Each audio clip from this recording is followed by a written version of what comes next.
नमस्कार. श्री स्वामी समर्थ सर्वांना. आज सर्वात मोठी शनी अमावस्या आहे.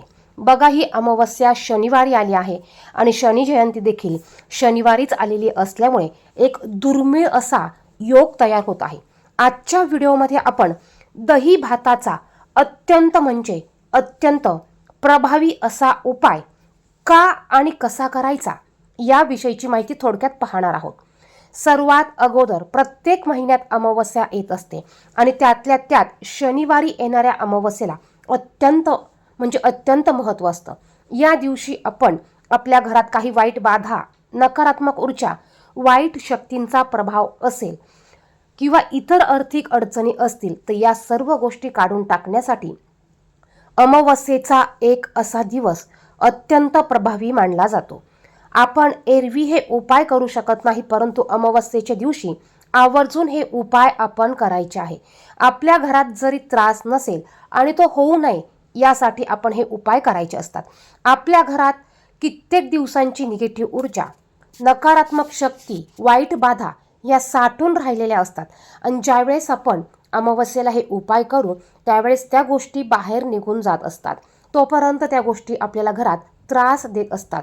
मग घरात वाद होणे, न पटणे, आर्थिक अडचणी येणे, पैसा न पुरणे, मुलं किरकिर करणे, अभ्यासात लक्ष न लागणे, कामात यश प्राप्त न होणे, अशा कित्येक प्रकारच्या गोष्टी आपल्याला ह्या सहन कराव्या लागतात. त्याचप्रमाणे पितृदोष असेल तर त्यामुळे देखील लग्नात अडथळे येतात, विवाहात अडथळे येतात, कामात अडथळे येतात आणि हे अडथळे दूर करण्यासाठी आजचा अमावस्येचा दिवस अत्यंत प्रभावी आहे. पितृदोष दूर करण्यासाठी, पितरांचा आशीर्वाद प्राप्त करून घेण्यासाठी अमावस्येच्या दिवशी खास करून हे उपाय केले जातात. उपाय काय करायचा आहे याविषयीची माहिती आपण या व्हिडिओमध्ये पाहणार आहोतच. त्यापूर्वी तुम्ही जर का चॅनेलवर नवीन असाल तर कृपया करून चॅनेलला सबस्क्राईब करा. त्याचप्रमाणे तुम्हाला जर का महादेवांचा, शनिदेवांचा कृपा आशीर्वाद हवा असेल तर व्हिडिओला नक्की लाईक करा. कमेंट बॉक्समध्ये ओम शम शनीश्वराय नमः लिहायला विसरू नका. बघा, आपल्याला हा उपाय रात्री झोपताना करायचा आहे.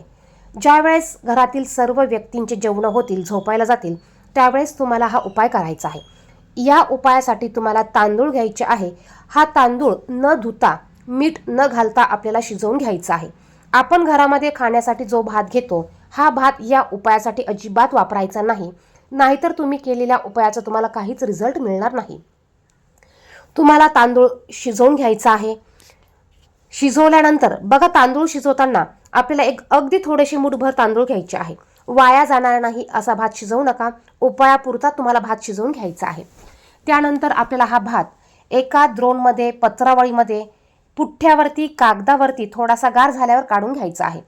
कारण ह्या उपायासाठी आपण जी वस्तू भांडं वापरणार आहोत ते पुन्हा आपल्याला घरात वापरायचं नाही. त्यामुळे एक कागद घ्या, पुठ्ठा घ्या, पत्रावळी घ्या किंवा कागदाचं द्रोण घ्या. त्यावर भात काढा. त्यावर थोडंसं आपल्याला दही घालायचं आहे, आंबट दही घालायचं आहे. त्यानंतर थोडंसं हळदी कुंकू त्यावर टाका आणि आपल्या घरात रात्री सगळे झोपल्यावर हा उपाय करायचा आहे. उपाय करताना कोणाशी बोलायचं नाही. उपाय करताना आपलं लक्ष फक्त आपल्या उपायाकडे पाहिजे. आपल्या अडचणी आहे त्या दूर होत आहे अशी भावना पाहिजे आणि आपण ह्या उपाय करून आपल्या सर्व अडचणी दूर झाल्या आहेत अशी भावना ठेवायची आहे. पितृदोष असू द्या, घरात वाईट बाधा असू द्या किंवा इतर गोष्टी असू द्या, त्यासाठी तुम्ही हा उपाय करू शकतात. त्यानंतर हा दही भात आपल्याला आपल्या घरात दक्षिण दिशेला ठेवायचा आहे. मग खाली तुम्ही एक पाट घ्या, खुर्ची घ्या, टेबल घ्या, तो दक्षिण दिशेला ठेवा. त्यावर हा दही भात ठेवा.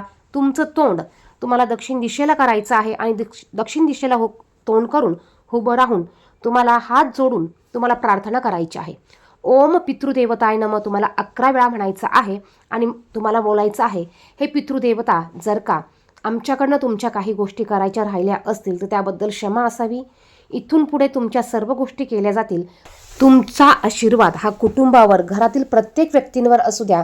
घरात येणारे अडथळे दूर करा, कामातील अडथळे दूर करा, मुलांच्या अभ्यासातील, शिक्षणातील अडथळे दूर करा आणि आमच्याकडनं काही चूक झाली असेल तर आम्हाला क्षमा करा असं तुम्हाला पितृदेवतांना म्हणायचं आहे. यामुळे आपले पितृ हे तृप्त होतात. आपले पितृ भुकेले असतील, ते फक्त वासनेचे भुकेले असतात, त्यांना त्यांच्या गोष्टी त्यांचा मार्ग दाखवून दिल्यावर ते त्यांच्या मार्गाला सरळ सुरळीत आपल्याला कुठल्याही प्रकारचा त्रास न देता जात असतात. प्रत्येक अमावस्येला आपण शक्य झाल्यास हा उपाय करायचा आहे. बघा 100% तुम्हाला तुमच्या अडचणी ह्या दूर झालेल्या दिसणार आहे. त्यानंतर हा दहीभात उचलून आपल्या बाथरूममध्ये ठेवायचा आहे. बाथरूममध्ये खिडकी असेल तर तिथे ठेवा, आणि जर का खाली जिथे पाणी जातं तिथे जागा असेल तर तिथे ठेवा. दहीभात ठेवल्यानंतर बाथरूममध्ये सहसा रात्री कोणी जात नाही, बाथरूम यूज केलं जात नाही. प्रत्येकाकडे आपलं एक्स्ट्राचं टॉयलेट असतं, त्यामुळे तुम्ही हा भात बाथरूममध्ये ठेवून तुम्हाला बाथरूमची कडी लावून घ्यायची आहे. आता सर्वात प्रथम सकाळी लवकर उठल्यावर हा दहीभात आपल्याला पहिल्यांदा उचलायचा आहे आणि घराच्या बाहेर जायचं जाताना थोडंसं बादलीत मगमध्ये पाणी घेऊन जायचं, ते पाणी बाहेरच ठेवायचं. आणि हा दहीभात एखाद्या मोठ्या झाडाखाली जिथे कोणीही जात नाही, जिथे मोकळी जागा असेल अशा ठिकाणी ठेवा, जेणेकरून कुत्रे पशु पक्षी कोणीतरी येऊन कुठला तरी जीव हा दहीभात खाऊन जाईल. त्यानंतर आपल्याला रिटर्न घरी यायचं. येताना मागे बघायचं नाही, कोणाशी बोलायचं नाही. आल्यानंतर घराच्या बाहेर अगोदर पाय धुवून घ्यायचे, हातपाय धुवून घ्यायचे आणि मग घरात यायचं. आल्या आल्या अंघोळ करायची. अंघोळ करून आपल्याला आपली देवपूजा, देवाला नमस्कार करायचा आहे. अत्यंत प्रभावी उपाय आहे.